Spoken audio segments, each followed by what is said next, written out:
আসসালামু আলাইকুম ওয়া রাহমাতুল্লাহি ওয়া বারাকাতুহু। আলহামদুলিল্লাহি ওয়াহদা ওয়াসসালাতু ওয়াসসালামু আলা মান লা নাবিয়্যা বা'দা। আম্মা বা'দ, ফাআউযু বিল্লাহি মিনাশ শাইতানির রাজীম। বিসমিল্লাহির রহমানির রহিম। রব্বি ইশরাহ লি সাদরি ওয়া ইয়াসসির লি আমরি ওয়াহলুল উকদাতাম মিন লিসানি ইয়াফকাহু কওলি। বাল্লিগু আন্নি ওয়ালাউ আয়াহ। সমস্ত প্রশংসা সেই মহান আল্লাহ তাআলার জন্য, যিনার অশেষ দয়ায় আমরা এই সাপ্তাহিক মজলিসে ইশার সালাত পরেই বুঝতে পেরেছি। তাই আল্লাহ তাআলা শুকরিয়া আদায় করে বলি আলহামদুলিল্লাহ। তারপরে পরে জানাই আমাদের শেষ নবী, আমাদের আদর্শ, আমাদের পথপ্রদর্শক হযরত মুহাম্মদ সাল্লাল্লাহু আলাইহি ওয়াসাল্লাম, তিনার উপর কোটি কোটি শান্তি বর্ষিত হোক। আল্লাহুম্মা আমিন। আল্লাহুম্মা সাল্লি আলা, আল্লাহুম্মা বারিক আলা। আজকে আমার সংক্ষিপ্ত আলোচ্য বিষয় হচ্ছে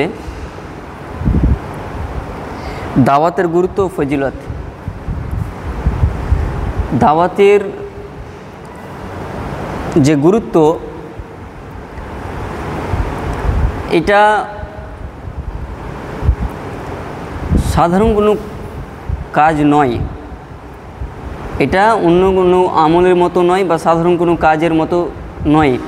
এটি একটি বিশাল গুরুত্বপূর্ণ এবং ইম্পর্টেন্ট জিনিস।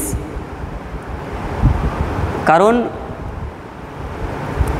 আল্লাহ তাআলা যতদিন এই পৃথিবীকে টিকিয়ে রাখবে, ততদিনই এই দুনিয়াতে জানতে হবে আমাদেরকে যে এই দুনিয়াতে নেককার, পরহেজগার, আল্লাহ ভীরু ব্যক্তি আছে। এবার এই যে নেককার বান্দা যে পৃথিবীতে আছে, নিশ্চয়ই সে ব্যক্তি দাওয়াতের উপরে আছে, সে ব্যক্তি দাওয়াতের উপরে আছে। আল্লাহ তাআলা প্রত্যেক যুগেই কি করেছেন? নবী এবং রসুল পাঠিয়েছেন। কিসের জন্য? আমরা এটা সবাই জানি যে তার দ্বীনের দাওয়াতকে মানুষের কাছে পৌঁছে দেওয়ার লক্ষ্য উদ্দেশ্যে। কিন্তু আমাদের মাঝে এখন আমাদের শেষ নবী নাই, এবং এরপরেও কোনো নবী বা রসুল আসবেন না, এটা আমরা সবাই জানি। তো এই যে দাওয়াত, এই দাওয়াতের গুরুত্ব এবং এর ফজিলত কি রয়েছে, সেই বিষয়ে ইনশাআল্লাহ আপনাদের সামনে সংক্ষিপ্তভাবে আলোচনা করার চেষ্টা রাখব। ওমা তৌফিক ইল্লা বিল্লাহ। আল্লাহ তাআলা কোরআনে বলেন সূরা আল ইমরানের মধ্যে যে ওয়াল তাকুম মানকুম উম্মতি ইয়াদউনা ইলাল খায়র ওয়া ইয়ামুরুনা বিল মা'রুফ ওয়া ইয়ানহাউনা আনিল মুনকার ওয়া উলাইকা হুমুল মুফলিহুন। আর যেন তোমাদের মধ্যে এমন একটি দল হয় যারা কল্যাণের প্রতি আহ্বান করবে, সৎ কাজের আদেশ দেবে এবং অসৎ কাজ থেকে নিষেধ করবে, আর তারাই সফল পথ প্রাপ্ত। তাহলে আল্লাহ তাআলা বললেন যে তোমাদের মধ্যে এমন একটি দল হবে যারা মানুষকে সৎ পথের আদেশ এবং অসৎ পথ থেকে বাধা দিবে, অসৎ কাজ করতে বাধা দিবে। পৃথিবীতে যে যেখানেই বাস করুক, সেটা যদি আল্লাহর দ্বীনের দাওয়াত হয় এবং আল্লাহ রসুলের সহিহ হাদিসের দাওয়াত হয়, তাহলে কি হবে? আল্লাহ রসুলের যদি সঠিক দিন মানুষ প্রচার করে, সেটা একটা জামাত হতে পারে, একটি সংগঠন হতে পারে, একটি রাষ্ট্র হতে পারে। কাজেই পৃথিবীর যে কোনো জায়গায় সে থাকবে, সেটাই হবে একটি সঠিক প্রাপ্ত দল। আর আমরা জানি যে ইসলামের নামে অনেক দলই বেরোবে, আসবে, বর্তমানেও আছে, যে মূলত তারা ইসলামের নাম ভাঙিয়ে অন্য কিছুর দাওয়াত তারা দিয়ে থাকে, তাদের লক্ষ্য উদ্দেশ্য আলাদা। কিন্তু যে ব্যক্তি কোরআন ও সুন্নাহর দাওয়াত দেয় মানুষকে, সেটাই হচ্ছে মূল দাওয়াত। আর যে পৃথিবীর যে কোনো জায়গায় থাকতে পারে, সেটা যদি কোরআন সুন্নাহ দাওয়াত হয়, সেটাই হচ্ছে একটি দল, একটি সঠিক দল যারা কোরআন সুন্নাহর প্রতি আহ্বান করে। আর এই দলটি একটি থাকবে, একাধিক দল থাকবে না। কেন আল্লাহ রাসূল বলেই গেছেন যে আমার উম্মতের মধ্যে 73 দলে বিভক্ত হবে, আর একটি দল হচ্ছে সুফত প্রাপ্ত এবং জান্নাতি দল।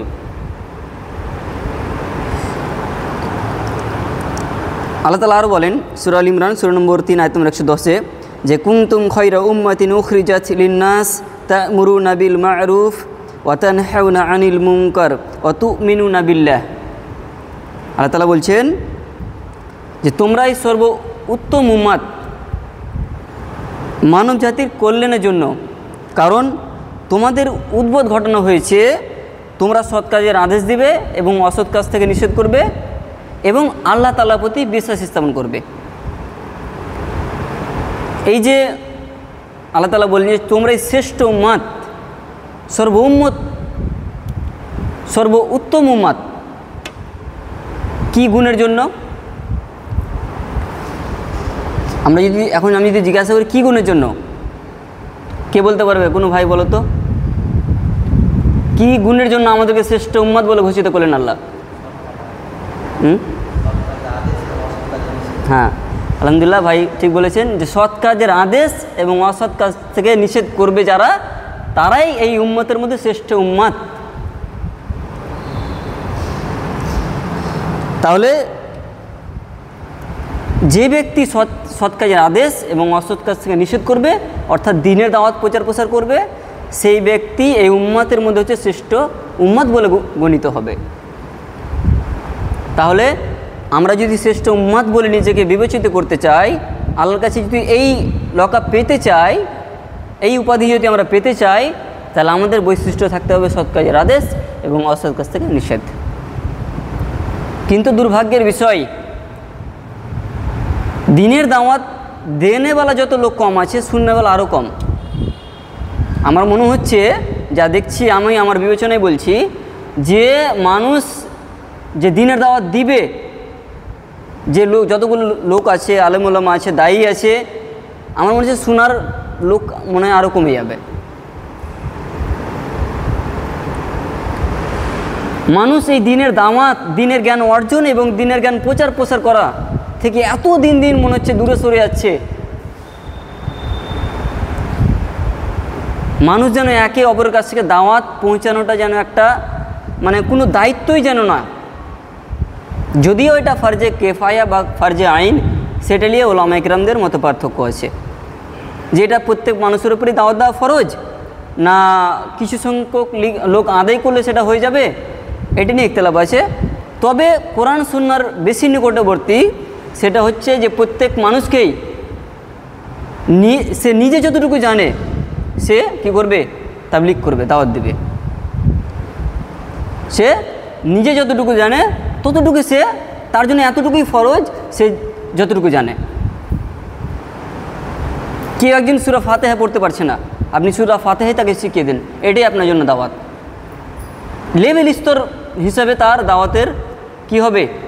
তার চিন্তা চেতনা কর্মকাণ্ড তার লেভেল স্তরে দাঁড়াবে। এখন কেউ বিজ্ঞ ওলামা আছে যে ফিকের ব্যাপারে ফতোয়া দিয়ে থাকে, যার জ্ঞান আছে ফিকের ব্যাপারে গভীর জ্ঞান, সে ওই রকম প্ল্যাটফর্মে কাজ করছে। যে সাধারণ একজন মানুষ, সে হয়তো একজনকে দোয়া শিখিয়ে দিল, কেউ হয়তো একটা মজলিসের আয়োজন করলো, সেখানে কিছু মানুষকে হয়তো কিছু দিনের কথা বলল, যার যতটা ইলম রয়েছে সে সেই হিসাবে কাজ করবে। এটা হচ্ছে মূল ব্যাপার। সে যতটুকু সহিভাবে জানবে সে ততটুকু প্রচার করবে, এটাই অধিকাংশ ওলামাগণ বলে থাকে। কারণ এই দাওয়াতের গুরুত্ব অনেক, এই দাওয়াতের গুরুত্ব অনেক। এখান থেকে বেরিয়ে আসলে নিজেদের ক্ষতি সাধনের পথ রয়েছে। আল্লাহ রাসূল বলছেন যে কাল্লা ওয়াল্লাহি তা'মুরুনা বিল মা'রুফ, যে মহান আল্লাহর কসম করে বলছি যে তোমরা অবশ্যই সৎ কাজের আদেশ দিবে এবং অসৎ কাজ থেকে নিষেধ করবে এবং অত্যাচারী বা অন্যায়কারীকে বাধা দিবে, এবং যদি তোমরা এটা না করো তাহলে তোমাদের মধ্যে আল্লাহ তাআলা সৃষ্টি এবং বিভেদ সৃষ্টি করে দিবেন, মনোমালিন্য সৃষ্টি করে দিবেন। আর কি করবেন? আল্লাহ তাআলা তোমাদেরকে অভিশপ্ত করবেন, যেমনটা ইসরায়েল সন্তানদেরকে অভিশপ্ত করেছিলেন। আল্লাহ রাসূল কথাটাকে একটু শক্ত করার জন্য শুধু বলছে যে আল্লাহর কসম খেয়ে বলছেন যে আল্লাহর কসম যে তোমরা সৎ কাজের আদেশ দেবে, অসৎ কাজ থেকে নিষেধ করবে। যদি তোমরা না করো তাহলে আল্লাহ তোমাদের মধ্যে কী করবেন? বিভেদ, শত্রুতা সৃষ্টি করে দেবেন নিজেদের মধ্যেই। আর আল্লাহ তোমাদেরকে অভিশপ্ত করবেন যেমনটা ইসরায়েল সন্তানদেরকে অভিশপ্ত করেছিলেন। তাহলে আমরাও সেই অভিশপ্তের মধ্যে পড়ে যাবো যদি আমরা কি করি? সৎ কাজের আদেশ এবং অসৎ কাজ থেকে যদি নিষেধ না করি। বড়ই ভয়াবহ রাস্তা রয়েছে যদি আমরা সঠিক রাস্তাকে যদি বেছে না নিয়ে যদি কোনটা দিকে চলি? রং পথে যদি চলি। আল্লাহ তাআলা কোরআনে আরও বলেন, সূরা ফুসিলাতের মধ্যে আল্লাহ তাআলা বলছেন যে ওমান আহসানু কাওলাম মান দাআ ইলাল্লাহ ওয়া আমিলা সালিহান ওয়া ক্বালা ইন্নী মিনাল মুসলিমিন। আল্লাহ তাআলা বলছেন যে ওই ব্যক্তি অপেক্ষা কথায় কে উত্তম? যে আল্লাহর প্রতি মানুষকে আহ্বান করে, সৎ কাজ করে এবং বলে আমি তো আত্মসমর্পণকারীদের অন্তর্ভুক্ত। তাহলে ওই ব্যক্তির কথাটা সব থেকে উত্তম। কোন কথাটা? যেটি মানুষকে আল্লাহর প্রতি আহ্বান করে, অর্থাৎ দ্বীনের দাওয়াত দেয়, দ্বীনের দিকে আহ্বান করে এবং সে নিজে সৎ কাজ করে এবং বলে আমি তো আত্মসমর্পণকারী মানে একজন মুসলিম। তো এখানেও ওই ব্যক্তির কথাকে উত্তম বলে বিবেচিত করা হলো যে ব্যক্তির কথা কোরআন ও সুন্নাহর দিকে মানুষকে কী করে? আহ্বান করে। তাহলে আমাদের ওই কথাটা উত্তম হবে। ওই কথা, দুনিয়াতে অনেক কিছু ভালো কথা থাকতে পারে। একজন হয়তো ভালো বিজনেস করার জন্য পরামর্শ চাইছে, তাকে পরামর্শ দিলেন, ভালো কথা। কেউ হয়তো আপনার কাছে আদার্স কিছু পরামর্শ চাইছে, দিলেন, ভালো কথা। কিন্তু যদি আপনি তাকে দ্বীনের পরামর্শ দেন, যদি আপনি সেটা জেনে যদি ওর কাছে প্রচার করেন, তাহলে যতগুলো ভালো কথা রয়েছে পৃথিবীতে সব থেকে উত্তম কথা বলে এটি গণ্য হবে যেটা হচ্ছে দ্বীনের দাওয়াতের কথা, দ্বীনের দাওয়াতের প্রস্তাব, দ্বীনের দাওয়াতের তাবলীগ করা, দাওয়াত দেওয়া। এবং আল্লাহ রাসূল বলেন, আমার শুরুতে আমি ওই হাদিসের এবারটা পড়েছি, সহিহ বুখারী হাদিস নম্বর 3461, আব্দুল্লাহ ইবনে আমর থেকে বর্ণিত। তিনি বলেন রাসূল সাল্লাল্লাহু আলাইহি ওয়াসাল্লাম বলেছেন, বাল্লিগু আন্নী ওয়ালাউ আয়াহ, আমার কথা পৌঁছে দাও যদি তা এক আয়াত হয়। আল্লাহ রাসূল বলছেন যে আমার কথা পৌঁছে দাও যদি সেটা একটা আয়াত তোমাদের কাছে আমি পেশ করি। বাণীটা আল্লাহ তাআলার, কিন্তু পৌঁছে দেওয়ার দায়িত্ব নাজিল কার উপরে হয়েছিল? আল্লাহ রাসূলের প্রতি। এবং আল্লাহ রাসূল বলছেন যে আমি যেটা তোমাদের কাছে যদি একটা আয়াত বলি এবং তোমার যদি সেটা জানা থাকে সেটা তুমি কী করো? প্রচার করো। তাহলে যে যতটুকু জানবে, আমি একটু আগেই বললাম, যে যতটুকু জানবে সে একটা আয়াতই জানে, সে একটি আয়াতই জানে এবং তার অনুবাদ তাকে শোনালো, তাকে তার অনুবাদ শোনালো একটি আয়াত পড়ে, সেটি সে প্রচার করবে। কিন্তু জানতে হবে, জানা যেমন ফরজ সঠিকভাবে, তেমনি সঠিকভাবে বুঝটা প্রচার করো ফরজ। কিন্তু যদি না জেনে যদি প্রচার করেন সেখানে ভুল হবে, প্রয়োজনে সেখানে বলতে হবে না, চুপ থাকতে হবে। এবং না জেনে কথা বলা সেটাও হারাম, নিষেধ। আল্লাহ তাআলা অন্য সূরায় বলেছেন যে তুমি যদি না জানো তো জ্ঞানীদেরকে জিজ্ঞাসা করো। কাজেই যেটুকু যে জানবে সেটুকু সে প্রচার করবে, এটাই তার জন্য কি হবে? ফলপ্রসূ হবে। এবং আল্লাহ আর বলেন, উবাদা ইবনে সামিত রাদিয়াল্লাহু আনহু বলেন, আমরা রাসূল সাল্লাল্লাহু আলাইহি সাল্লামের হাতে বাইয়াত গ্রহণ করি আনুগত্যের আর সৎকর্মের আদেশ ও অসৎকর্মের নিষেধের, এবং এ কথার উপরে যে আমরা মহান আল্লাহর জন্য কাজ করব এবং কোনো নিন্দুকের গালিগালাজ বা নিন্দাকে তোয়াক্কা করব না। তাহলে সাহাবীগণ কি বললেন? যে আমরা আল্লাহ রাসূল হাতে বাইয়াত গ্রহণ করি। কিসের? প্রথমটি ছিল হকে আল্লাহ রসুলের আনুগত্যের, আল্লাহর এবং আল্লাহ রসুলের আনুগত্যের 1, 2 এবং সৎ কাজের আদেশ এবং অসৎ কাজ থেকে নিষেধের। তারপরে ছিল যে এটারও যে বায়াত আল্লাহ রাসূলের কাছে মানে হাতে হাত রেখে কথা দিচ্ছে যে আমরা আল্লাহর কাছে কী করব? আল্লাহর দ্বীনের জন্য কাজ করব, আল্লাহর সন্তুষ্টির জন্য কাজ করব এবং কোনো নিন্দুকের গালিগালাজকে তোয়াক্কা করব না। আজকাল আমরা দেখতে পাই অনেক ভাই অনেক ব্যক্তিকে সঠিক দিনে দাওয়াত দেয় যে এটা করো না, এটা বেদাত, এটা করো না, এটা শিরিক। তো তাকে অনেক সময় আমাদেরকে কি করে, অনেক দিনই ভাইদেরকে কি করে, যারাই দাওয়াতে কাজ করে তাদের কি বলে, অনেক রকম কথা বলে। কেউ হয়তো গালিগালাজও করে, কেউ হয়তো এমনও বলে যে আজকাল নতুন প্রজন্মরা বেশি বুঝে, অনেকেই বলে যে নতুন হাদিস তৈরি হচ্ছে। তো এই যে একটা মানে কি বলবো, তোয়াক্কা করে কথা, এমনকি অনেক ভাই এই দাওয়াতি প্ল্যাটফর্মে মারও খায়, দুর্ভাগ্যের বিষয়। তো আমাদের বৈশিষ্ট্য হতে হবে কার মতো? আমাদের বৈশিষ্ট্য হতে হবে সাহাবীদের মতো। তাদের মতন আমাদেরকে ওই রকমভাবে মনকে শক্ত করে রাখতে হবে, সহ্য এবং ধৈর্য দুটোই বজায় রাখতে হবে। কাজেই কেউ যখন কাউকে গালিগালাজ করছে, তোয়াক্কা করছে, নিন্দা দিচ্ছে, সেগুলো কথায় কান দিয়ে হবে না। সেগুলো কথায় কান দিলে আপনি দাওয়াতি কাজ করতেই পারবেন না। আল্লাহ তাআলা আপনাকে পরীক্ষা করতে পারে, এটাই আপনার জন্য ধৈর্য। আপনার জন্য কী করতে হবে?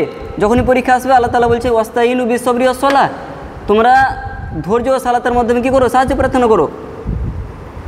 কাজেই যখনই অনেক কিছুর সম্মুখীন হতে হবে, যখন বিপদ আপদ আসবে, হতে পারে সেটা দাওয়াতি প্ল্যাটফর্মে, হতে পারে পারিবারিক জীবনে, হতে পারে সেটা আদার্স কোনো মুসিবতে, তাহলে সে তখন কী করতে হবে? ধৈর্য ধারণ এবং আল্লাহর কাছে দোয়া করতে হবে।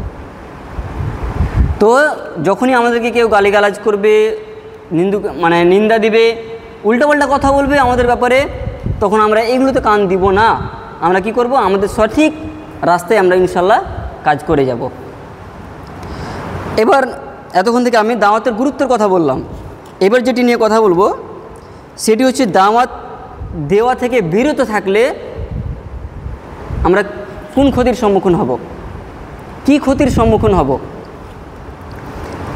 সূরা আসর, এটা আমরা অনেকেই পড়েছি। সূরা আসর আল্লাহ তাআলা বলছেন যে ওয়াল আসর, কালের শপথ, সময়ের শপথ।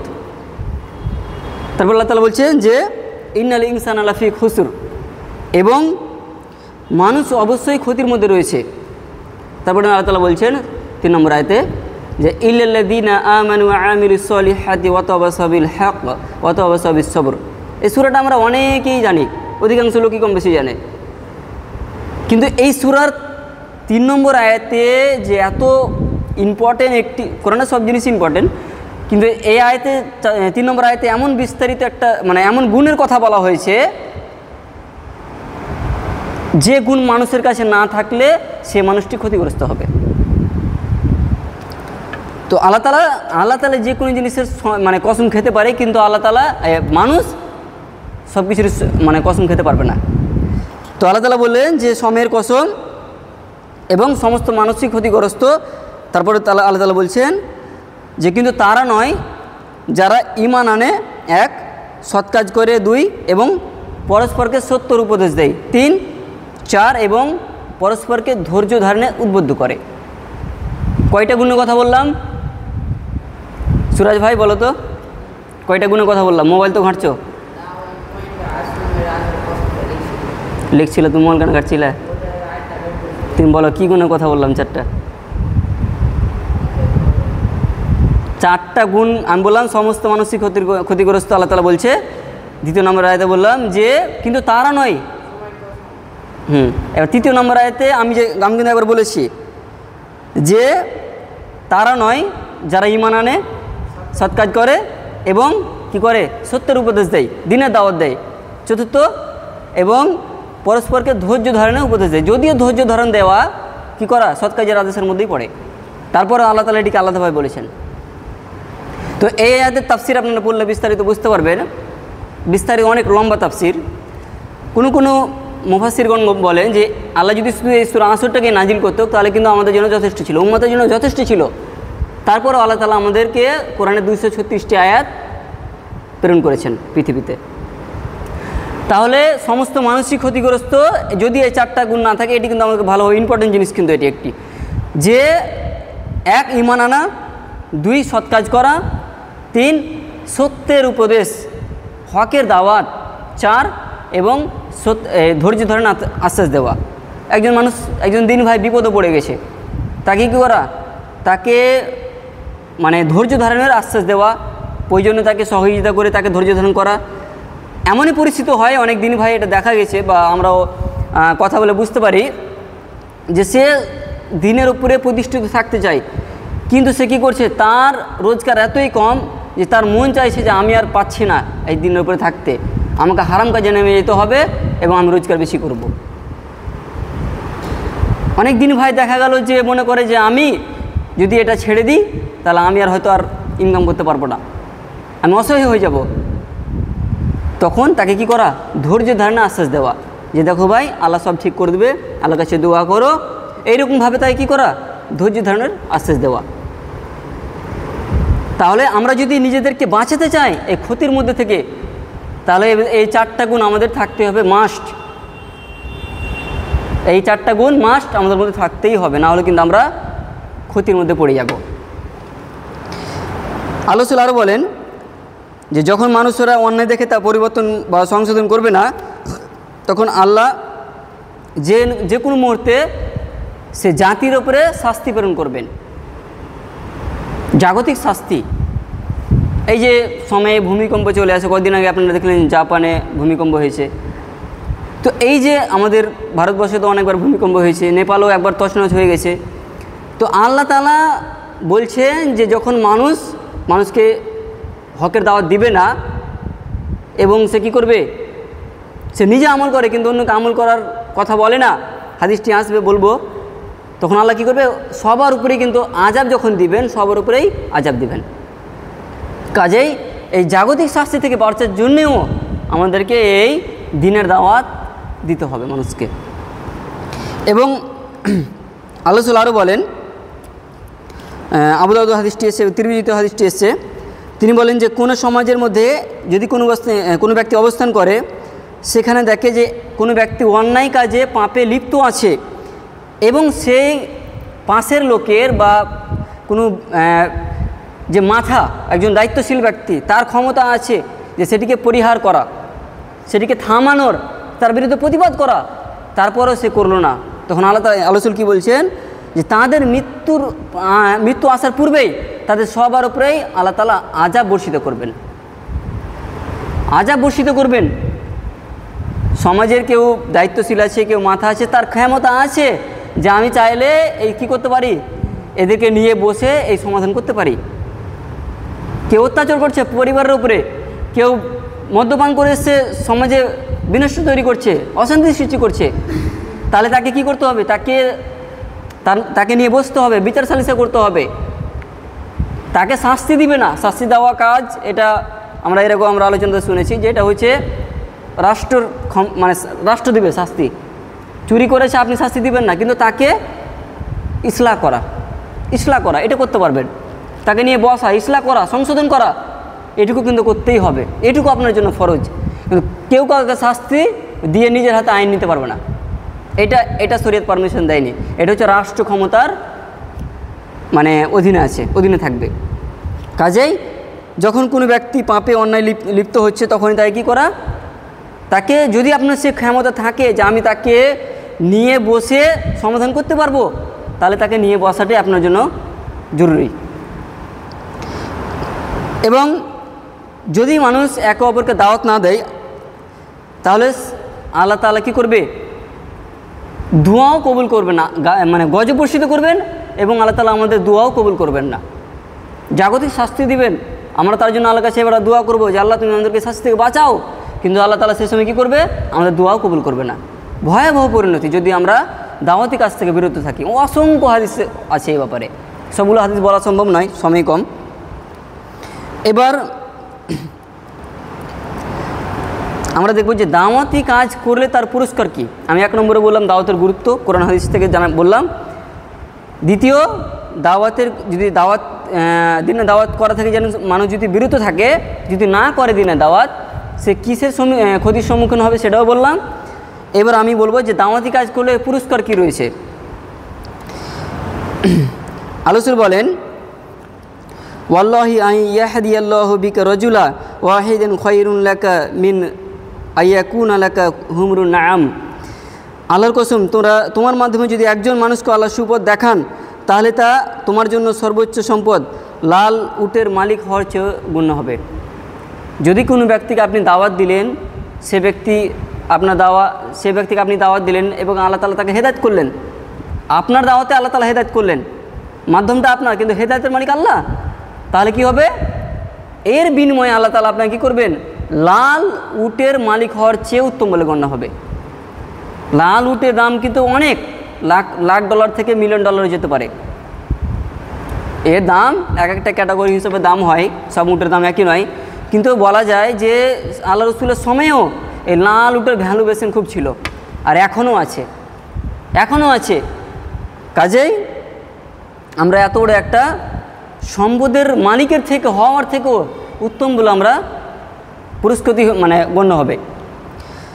এবং আলোচনা আরও বলেন যে আমরু বিল মা'রুফ সাদাকাত ওয়া নাহি আনিল মুনকার সাদাকাহ, যে ভালো কাজের নির্দেশ দেওয়া সদকা বলে গণ্য এবং খারাপ কাজ থেকে নিষেধ করাও সদকা বলে গণ্য। সদকা বলতে দান। তাহলে কোনো ব্যক্তি যদি মানুষকে ভালো কাজ করে সেটা দানের মতো, ভালো কথা বলে সেটা দানের মতো, কাউকে খারাপ কাজ করতে নিষেধ করছেন সেটাও দানের মতো। আলোচনা সেটাই বললেন যে ভালো কাজের আদেশ দেওয়া সেটাও দানের মতো, এবং খারাপ কাজ থেকে নিষেধ করা সেটাও দান। তাহলে আমরা এবং আরও অসংখ্য ফজিলতের কথা বলা হয়েছে। তাই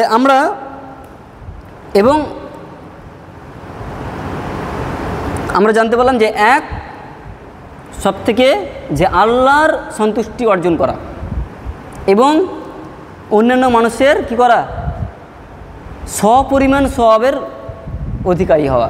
সে তো নেকি পাবেই। আপনি কাউকে একটা দোয়া শিখিয়ে দিলেন, সে তো নেকি পাবেই। এবার আপনি যে শিখিয়ে দিয়েছেন তার বিনিময়ে ওই ব্যক্তি যতদিন ওই দোয়াটা পড়বে ততদিন আপনি কি পাবেন? সপরিমাণ সওয়াব পাবেন।